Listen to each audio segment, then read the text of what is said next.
Hello. In this video, we'll guide you through how to create variable rate application maps in YaraPlus. So, let's begin. If you've already set up your fields in YaraPlus, you can start creating variable rate maps directly from the home page. Before you begin, make sure the correct farm is selected, then click on the relevant shortcut tab.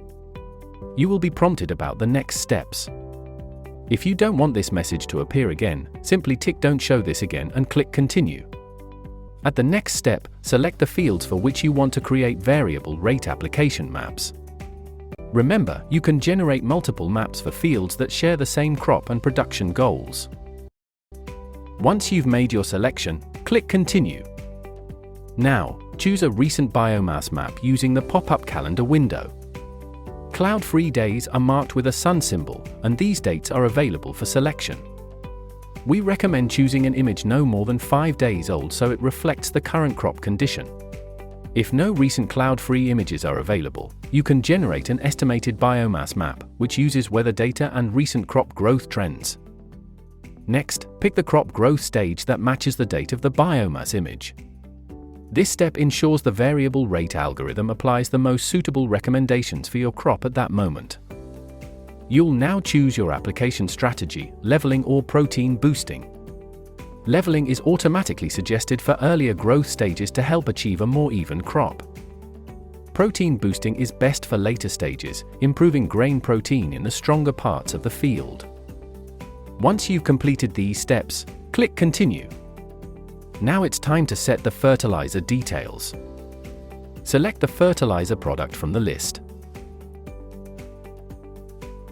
Define the target nitrogen rate. This represents the average N rate you want to apply. You can use N-tester recommendations if you've taken measurements, or enter the values manually. Lower and upper limits are automatically added, keeping them at least 10 kilograms of nitrogen per hectare above and below your target rate. You can also edit these manually to adjust the nitrogen range. You can apply these settings to all fields you're creating maps for, and then fine-tune each field individually if needed.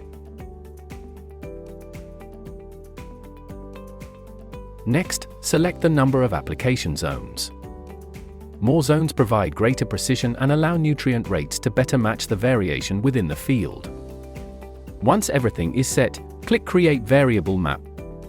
Congratulations, you've created your variable rate application maps. They are now ready to be transferred to your terminal. Click Export. Next, choose the transfer format. YaraPlus offers several export options to match your machinery and workflow. You can download the maps for manual transfer using formats such as ISO, XML, or shapefile and load them onto your terminal via USB. If your YaraPlus account is already connected to the John Deere Operations Center, you'll be prompted to transfer the maps wirelessly and automatically create a work plan.